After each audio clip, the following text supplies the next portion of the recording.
না, আমি নির্দোষ দাবি করতেছি না। আমি যখন জানি, আমি কেন নিজেকে নির্দোষ দাবি করব? আমি দোষী।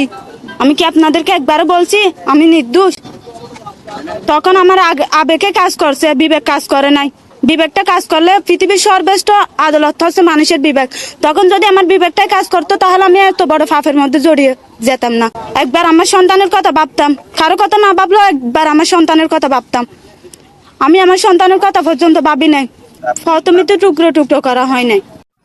আচ্ছা ম্যাডাম, এই ছাত্রছাত্রীদের উপরে যে পুলিশদের গুলি করার নির্দেশ দিয়েছেন, তো শহীদদের লাশগুলি কি করছেন আপনি?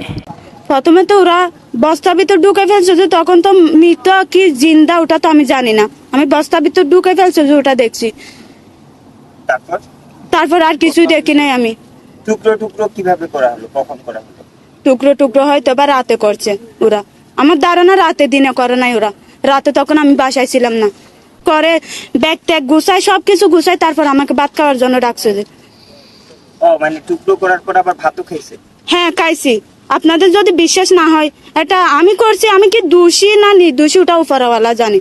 আমি কি একুনের সাথে জড়িত আছে কি জানি নাই। ওটা যেগুলো সিসিটিভি ফুটেজ দেখছেন আপনারা, ওইগুলাই হয়তো বা দেখছেন, আর বাকিগুলো তো আপনারা দেখেন নাই। যা রুমের ভিতর ঢুকছে তা তো আপনারা দেখেন নাই। সেগুলাতে কি আমি জড়িত কি জড়িত নাই ওটা উপরওয়ালা একজন দেখছে, আর কেউ দেখে নাই। না, আমি নির্দোষ দাবি করতেছি না। আমি যখন জানি, আমি কেন নিজেকে নির্দোষ দাবি করব? আমি কি আপনাদেরকে একবারও বলছি আমি নির্দোষ? তখন আমার আবেগে কাজ করছে, বিবেক কাজ করে নাই। বিবেকটা কাজ করলে পৃথিবীর সর্বশ্রেষ্ঠ আদালত হচ্ছে মানুষের বিবেক। তখন যদি আমার বিবেকটাই কাজ করতো তাহলে আমি এত বড় পাপের মধ্যে জড়িয়ে যেতাম না।